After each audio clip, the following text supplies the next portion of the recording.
음성을 통해서 믿음으로 믿음에 이르게 되는 그런 복과 은혜를 누리게 하여 주시고, 하나님의 음성 들을 때에 하늘의 평강과 하늘의 기쁨과 능력이 우리들 가운데 임하는 역사가 있게 하여 주옵소서.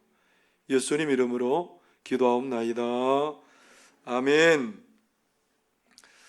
오늘도 우리 하나님의 은혜를 사모에 나온 사랑하는 성도님들에게 하나님의 평강과 기쁨이 가득하게 되기를 바랍니다. 심란하죠? 괜찮으세요?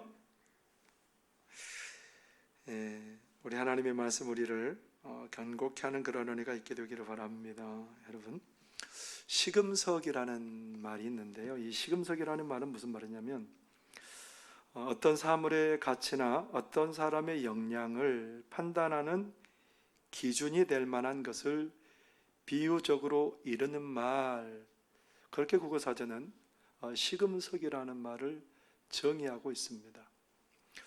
영어 속담에 보면 반짝인다고, 모든 것이 반짝인다고 모든 것이 금은 아니다, 그런 말이 있습니다.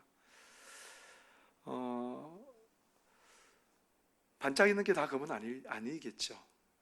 근데 우리가 이게 순금인지 19금인지 아니면 34금인지 뭘 통해서 알 수 있습니까?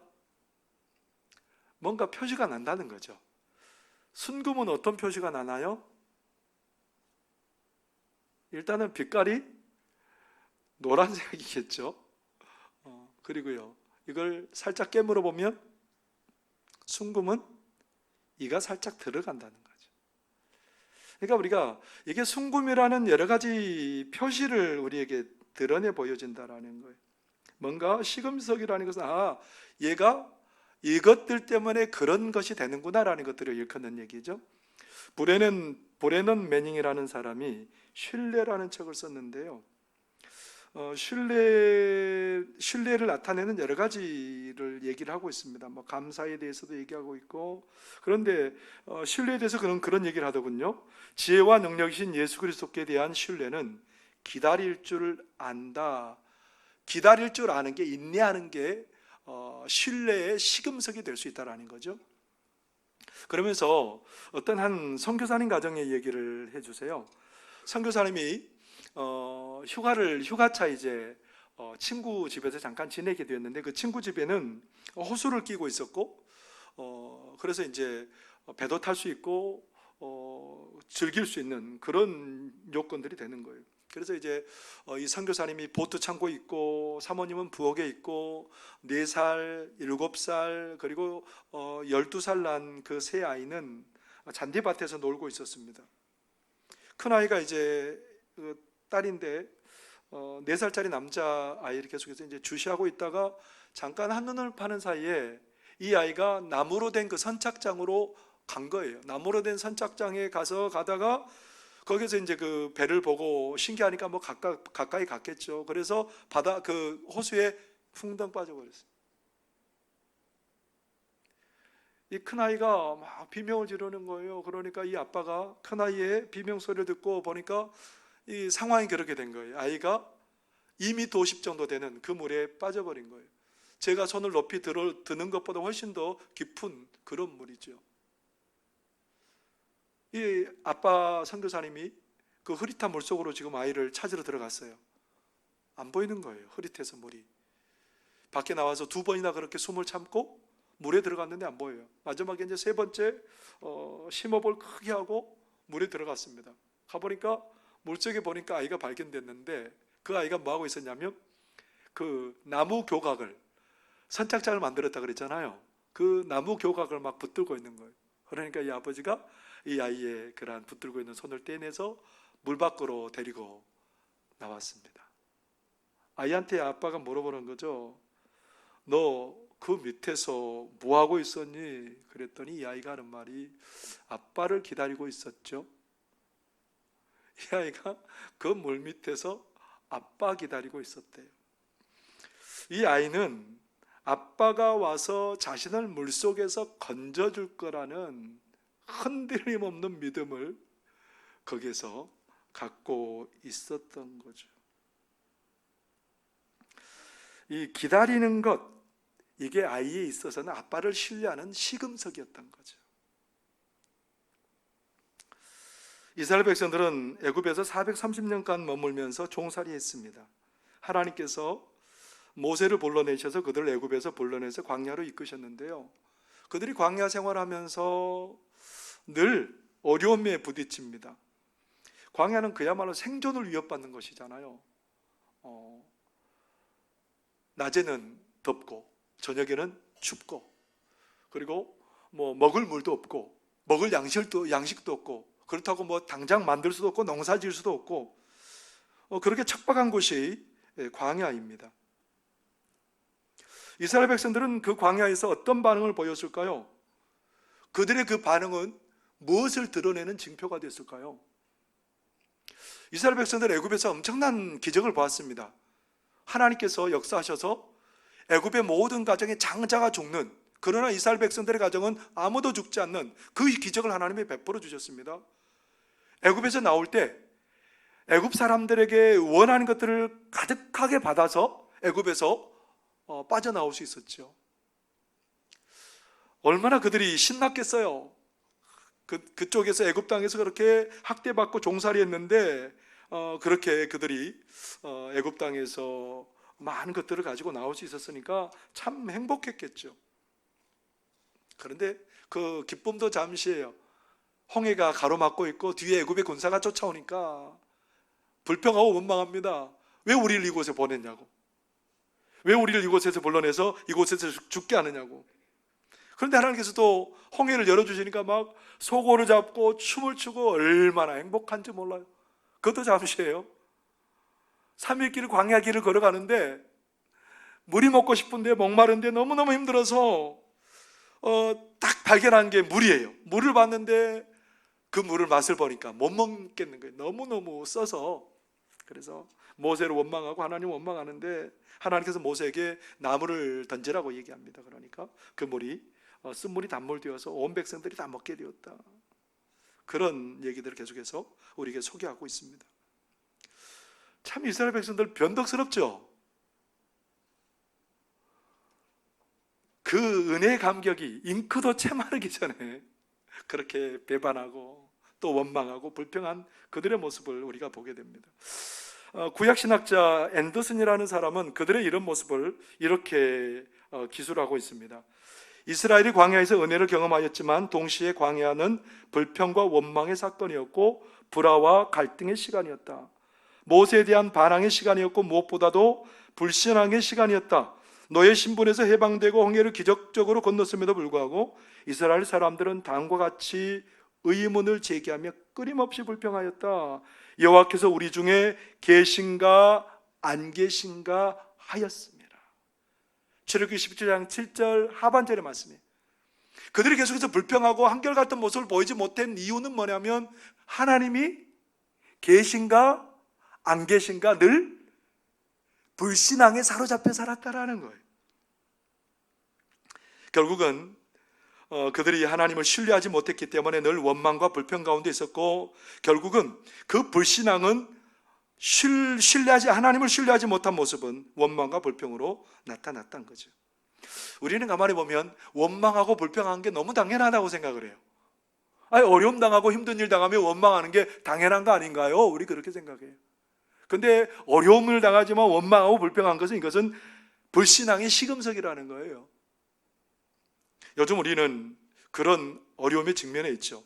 어제는 아시아나 항공기가 하노이를 갔다가 미리 통보도 못 받고 거기에서 착륙이 허락하지 않아서 다시 돌아왔습니다. 인천공항으로.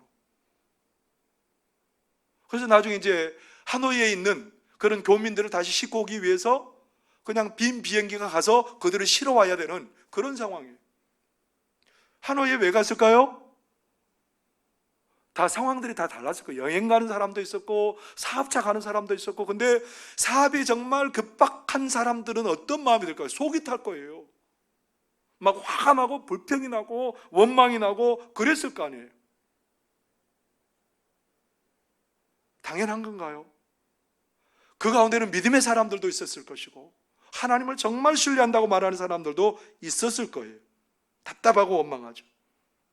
지금 우리 다 마스크를 다 끼고 계시네요. 어떻게 구하셨대요? 막 마스크 몇 장에 굉장히 많은 가격을 달라고 했던 적도 있었죠. 한 장에 막 몇천 원씩 갔던 적도 있었어요.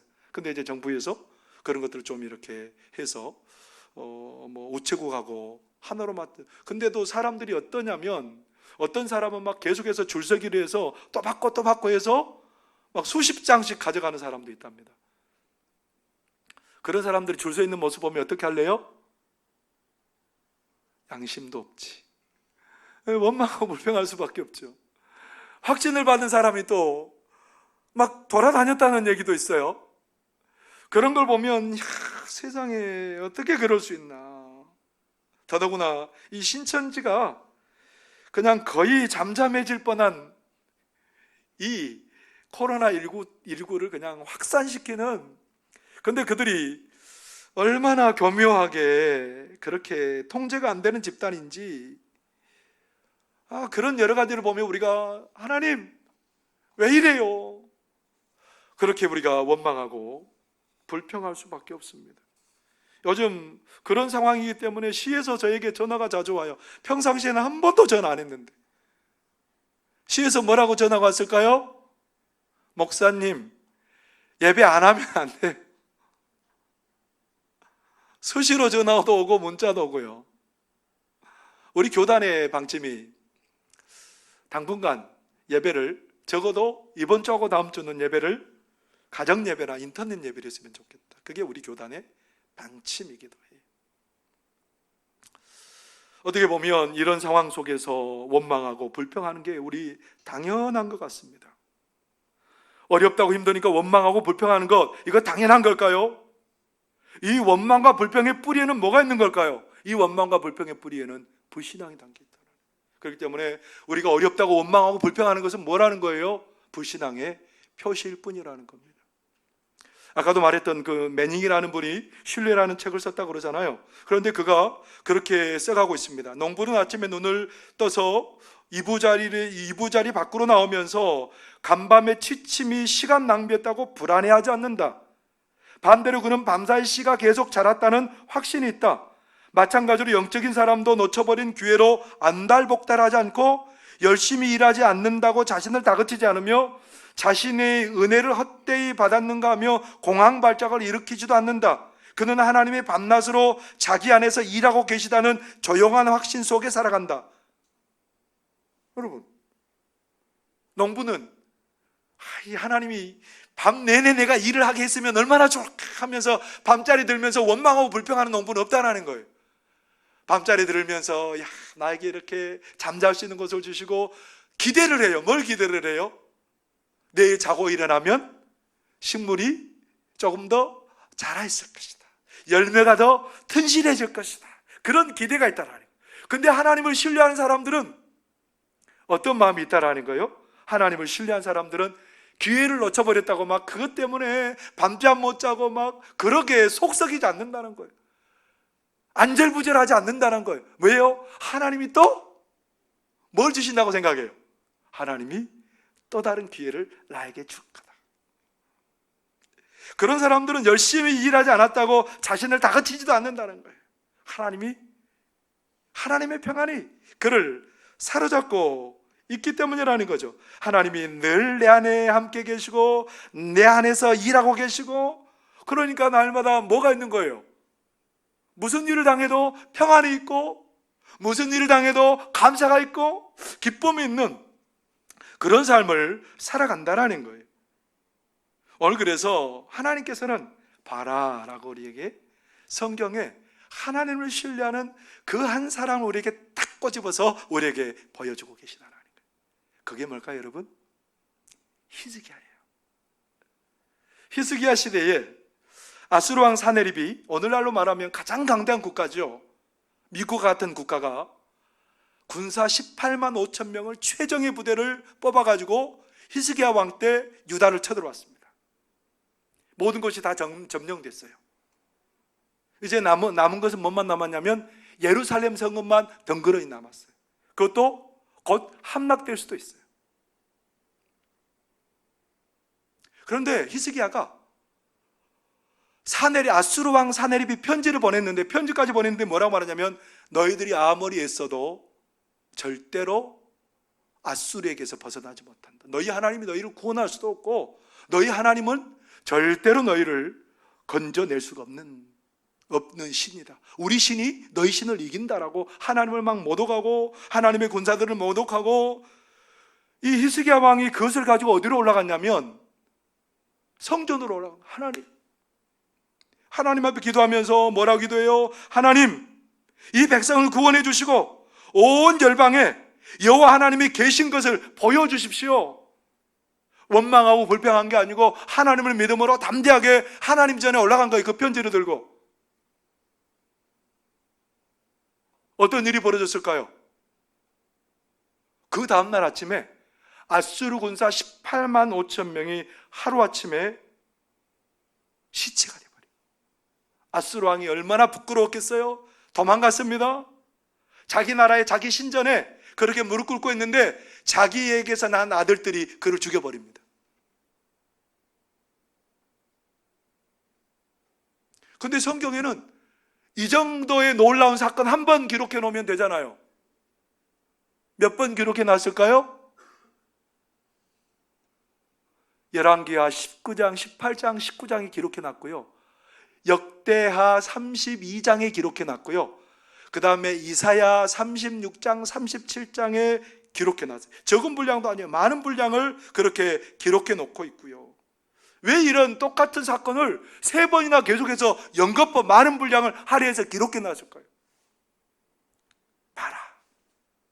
이 믿음의 사람을 봐라. 근데 이 3번 그냥 기록하는 것으로 끝나지 않아요.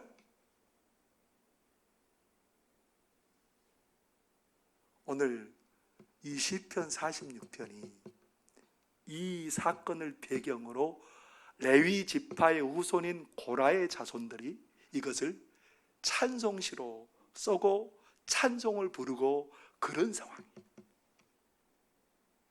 우리가 시를 들으면 얼마나 가슴이 설레는지 몰라요. 시 한 구절이 우리의 마음을 온통 뒤엎어 버릴 수 있죠. 그런데 오늘 이 놀라운 사건을 시로 전하면서 다시 한번 우리의 마음에 울림을 주고 있다는 거예요. 히스기야가 믿음으로 반응한 그 믿음의 모습을 아름답게 그려주면서 너희들은 이 힘든 위기의 순간에 어떻게 살아가느냐, 그렇게 우리에게 질문하고 있는 거죠. 오늘 시편에 보면 하나님의 백성을 괴롭히는 그 적들의 세력이 얼마나 엄청난지를 얘기하고 있어요. 우리 한번 2절 같이 한번 읽어볼까요? 2절 3절 시작. 그러므로 땅이 멸하든지 산이 흔들려 바다 가운데 빠지든지 바닷물이 솟아나고 뛰놀든지 그것이 넘침으로 산이 흔들릴지라도 우리는 두려워하지 아니하리로다. 땅이 변했대요. 땅이 변하고 산이 흔들리고, 땅이 변할 리가 없잖아요. 산이 흔들릴 리가 없잖아요. 근데 땅이 변하고 산이 흔들리고 이거 천재지변이 일어났다라는 거예요. 모든 질서가 무너져 버렸다라는 거예요. 모든 질서가 완전히 무너져 버리고 더 이상 손쓸 수 없는 상황에 직면하고 삶이 뿌리채 흔들려 버리는 그런 경험을 하게 되었답니다. 왜 그런 경험을 하게 됐어요? 아수르 왕 사네립이 18만 5천 명이나 되는 그 사람들이 끌고 와서 이 사람들이 곧 다 망하고 황폐해질 수밖에 없는 그런 상황 가운데 처해 있었답니다. 여러분 어떻게 해야 돼요? 이런 상황에서 하나님을 내가 그렇게 사랑했는데, 하나님을 내가 그렇게 의지했는데 하나님이 왜 나를 이렇게 하냐고 원망할 수 있죠. 히스기야는 사실은요, 하나님께 칭찬받는 왕이에요. 이스라엘 백성들을 믿음으로 세우려고 그렇게 했었던 왕이에요. 원망할 수 있잖아요. 하나님, 내가 하나님을 향해서 온 마음을 드린 이유가 이겁니까? 이게 대가입니까? 그렇게 하나님 앞에 할 수 있지만 히스기야는 그러잖아요. 그런 상황에서도 어떻게 해요? 하나님을 신뢰하고 있다. 우리가 어려운 상황에서도 하나님께서는 하나님을 신뢰하는 사람들을 찾고 계시는 줄 여러분들 믿으시기를 바랍니다. 그래서 히브리서 11장 6절은 이렇게 말씀합니다. 믿음이 없이는 하나님을 기쁘시게 하지 못하나니 하나님께 나아가는 자는 반드시 그가 계신 것과 또한 그가 자기를 찾는 자들에게 상 주시는 이심을 믿어야 할지니라.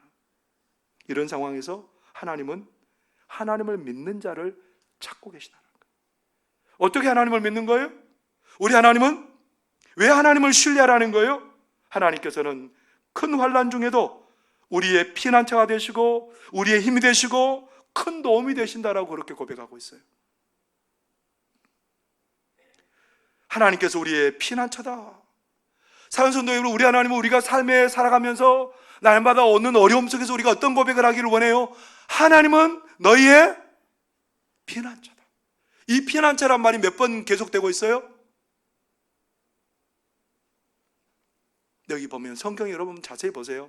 셀라, 셀라, 셀라로 이렇게 단락을 지어주면서 그 단락의 마지막에 뭐라고 말해요? 만군의 여호와께서 우리와 함께 하시니 야곱의 하나님은 우리의 피난처. 이 피난처가 무슨 말이에요? 하나님이 어떤 상황 속에서도 우리를 보호해 주실 거라는 거예요. 그 얘기를 계속해서 피난처다, 피난처다, 피난처다. 하나님은 피난처다. 오늘 우리에게 그런 믿음이 있게 되기를 바랍니다. 하나님 우리의 단순히 피난처일 뿐만 아니라 우리에게 힘이 되신다. 무슨 말이냐면 단순히 우리를 보호해 주시는 것으로 끝나는 게 아니고 우리에게 힘을 주셔서 그 환난을 넉넉히 이기고 넘도록 은혜 주심을 여러분들 믿으시기를 바랍니다. 환난이 문제가 아니죠. 오히려 환난은 하나님의 백성들에게 믿음의 근육을 더욱더 든든하게 해주는 그런 복된 역사가 있게 될 줄 믿습니다. 하나님은 큰 환난 중에 우리의 피난처요 힘이 되시고 큰 도움이 되신다. 이 큰 도움이 되신다라는 말은 무슨 말이냐면 이 환난의 상황을 넉넉히 이기고 남는 큰 도움으로 하나님의 백성들과 함께 하신다라는 거예요. 여러분 혹시 우리가 좋아하는 마가복음의 말씀이 있잖아요. 뭐예요? 야이로가 자기 딸이 중병이 들어서 죽게 되었습니다. 중병이 들어서 죽게 되어서 이제 예수님을 모시고 자기 집으로 가는 중에 사람이 와가지고 야이로에게 말합니다. 선생님, 딸이 죽었습니다. 그러니까 더 이상 예수님을 괴롭게 하지 마십시오. 그러니까 예수님 하신 말씀을 우리가 다 기억하고 있죠. 두려워하지 말고 믿기만 하라. 딸이 죽었어요. 세상이 흔들리는 경험이잖아요. 그런데 두려워하지 말고 믿기만 하라. 두려워하지 않고 믿기만 했더니 어떤 일이 벌어져요? 예수님께서 집에 오셔서 죽어버린 딸의 손을 잡고 달리다 굼이라고 말씀하시니까 그 아이가 일어나 걷게 되는, 생명을 얻게 되는 역사를 경험하게 되죠. 땅이 무너지는 상황 가운데서도 믿음으로 나아갈 때 하나님께서는 우리 삶에 놀라운 기적의 역사를 일으켜 주신 줄 여러분들 믿으시기를 바랍니다. 모든 것이 무너지고 절망과 실패와 좌절이 된 상황이 있을지라도 하나님은 나의 피난처고 힘이고 환난 중에 만날 큰 도우심을 고백하는 사람들마다 하나님을 깊이 만나고 도우심을 경험하고 그렇게 하나님을 찬양하는 역사가 일어나게 될 줄 믿습니다. 그 하나님께서는 우리에게 그렇게 얘기해요. 야, 나는 환난 중에 그 환난을 위기를 기회로 만들고 합력의 선을 이루는 네 하나님이다라는 거예요. 위기를 뭘로 만들어 버리세요? 기회로 만들어 버리시고, 그리고요 위기를 기회로 만드시고 합력의 선을 이루시는 분이라는 거예요. 4절에 보면 그렇게 고백을 해요. 한 시내가 있어 나뉘어 흘러 하나님의 성 곧 지존하신 이의 성소를 기쁘게 하도다. 무슨 말이에요? 이스라엘 백성들에게는 물이 가장 중요해요. 근데 물이 흘러내려서 성소를 향해서 흐르고 그 물이 나중에 그 성에 생명을 공급하고, 저는 이게 무슨 소린가 하고 주석들을 계속해서 이제 보면서 그 이태훈 교수님이 그 주석에 이 내용을 주석하면서 이렇게 주석을 해놨어요. 땅을 변하게 하고 산을 바다로 빠뜨리는 무서운 혼돈의 파도를 사람에게 생수를 공급하는 생명의 원천이 되는 강줄기들로 바꾸셔서 시온으로 흐르게 하신다. 거룩한 초소에 거하시는 지극히 높으신 하나님이 시온에게 생명수를 공급해 주시는 것이다. 저는 이 주석을 읽으면서 이야, 참 전문가는 좀 다르긴 하네. 시편을 전공하신 이 교수님이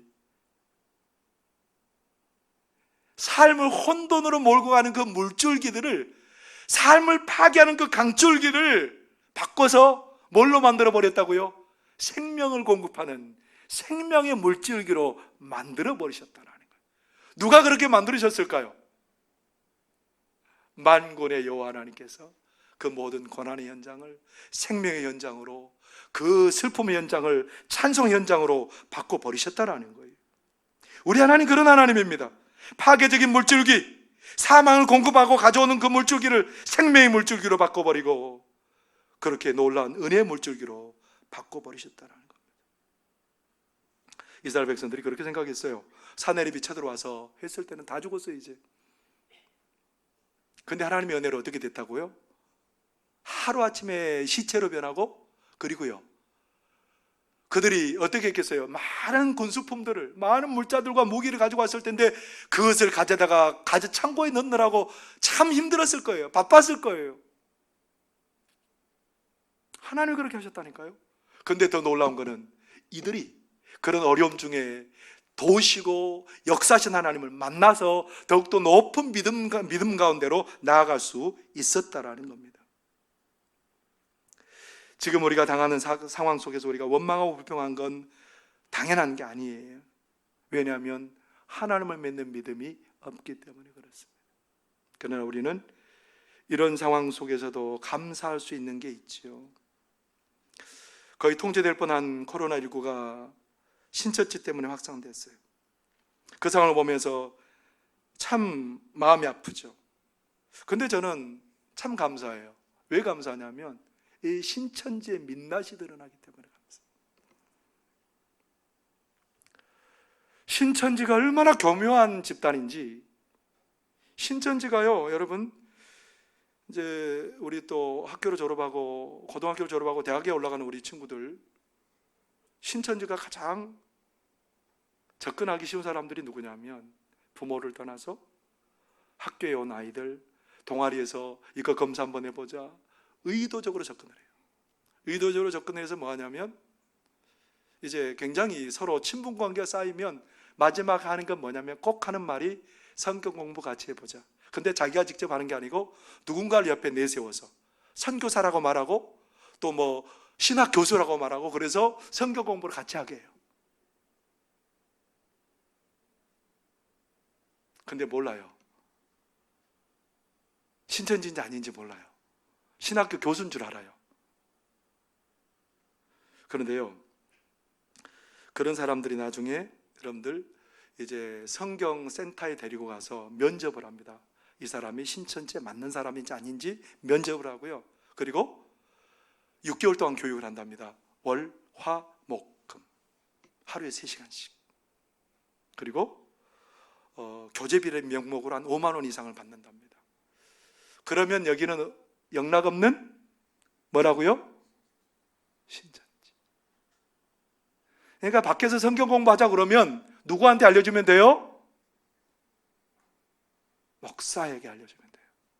밖에서 성경 공부하고 그런 사람이 있으면, 또 그렇게 내가 권면받고 또 다른 사람이 그런 경우에 빠지면 목회자에게 꼭 여러분들 얘기를 하실 수 있기를 바랍니다. 그런데 이 신천지에 31만 명이 빠져 있답니다. 멸망의 길에 빠진 사람들이 31만 명이랍니다. 근데 이 사람들이 거기에서 끝이지 않고 계속해서 많은 사람들을 미혹의 길로 끌고 가는데, 하나님께서 이번 기회에 신천지의 민낯을 드러내게 하시고 그들의 모든 세력들을 차단하고 그곳에 있는 많은 사람들을 빼내게 되는 그런 역사가 일어나기를 바랍니다. 그 하나님을 기대하기를 바랍니다. 우리가 이번 기회를 겪으면서 우리가 예배 드리는 게 얼마나 소중한지 우리가 깨닫잖아요. 구역 예배를 드릴 수 있는 게 얼마나 귀한 줄 깨달았잖아요. 우리가 일상적으로 생활하는 게 얼마나 소중하고 귀한 것인 줄 우리는 이제 깨닫게 되었잖아요. 그래서 우리는 이번 기회 때문에 예배가 너무 소중하고 성도들의 교제가 너무너무 귀하고 우리가 하나님 앞에서 함께 살아가는 게 얼마나 귀하고 매일 하루하루를 살아가는 것이 얼마나 귀한지 세월을 아끼고 살아가는 그런 믿음의 사람들이 되시기를 바랍니다. 이 고난을 하나님 고난대로 두시지 않으세요. 기회로 만들어 주실 거예요. 사드락과 메삭과 아벳느고가 느부갓네살 왕이 만들어진 큰 금우상에게 절하지 않으면 풀무불에 던지겠다고 그럽니다.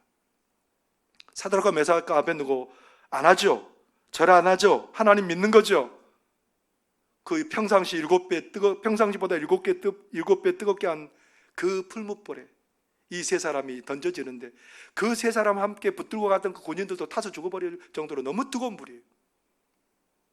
세 사람 던져놨는데 그 불 주위로 몇 명이 돌아다니면 네 사람이 돌아다니는 거예요. 빙글빙글. 임금이 놀라서 그들을 건져내게 합니다. 머리카락 한 올도 안 탔고요, 옷에 걸린 흔적도 없고요. 그래서 느부갓네살 임금은 온 바벨론에 그렇게 공포합니다. 사드락과 메삭과 아벳느고의 하나님을 찬송할지로다. 하나님을 경솔히 말하면 그 몸을 쪼개고 그 집을 거름터로 삼을 것이다. 그렇게 법령을 공포하죠. 그리고 그 세 사람은 더 높은 자리에 앉혀줬답니다. 하나님께서는 여전히 우리 삶에 역사하시고 살아계세요. 환난과 고통이 우리를 그냥 넘쳐버리고 우리를 그렇게 무너뜨려 버리도록 그냥 두시는 분이 아니에요. 두렵고 힘든 시기를 지나가고 있습니다만, 그러나 하나님은 여전히 우리와 함께 계시고 이 일을 통해서 우리에게 피난처 되심을 보여주시고 우리의 힘 되심을 보여주시고 우리의 큰 도움 되심을 보여주시고 오히려 위기를 기회로 만들어주시고 합력하여 선을 이루신 하나님으로 우리에게 나타나 보여주실 줄 믿습니다. 원망과 불평이 아니라 믿음으로 저희들이 잘 이런 어려움들을 견뎌내고 극복하는 믿음의 사람들 다 되시기를 바랍니다. 기도하겠습니다. 사랑하는 하나님 아버지, 고맙고 감사합니다.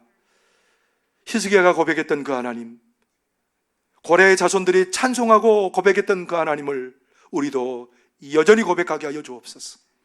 고난이 하나님을 경험하는 기회가 될 줄 믿습니다. 고난이 피난처 되신 하나님, 우리의 힘 되신 하나님, 능력이 되시고 도움 되신 하나님을 경험하는 복된 수단이 될 줄 믿습니다. 어려움 중에 그 믿음 가지고 나아감으로 우리가 날마다 평안 가운데 기쁨 누리며 살 수 있도록 도와주옵소서. 예수님 이름으로 기도하옵나이다. 아멘.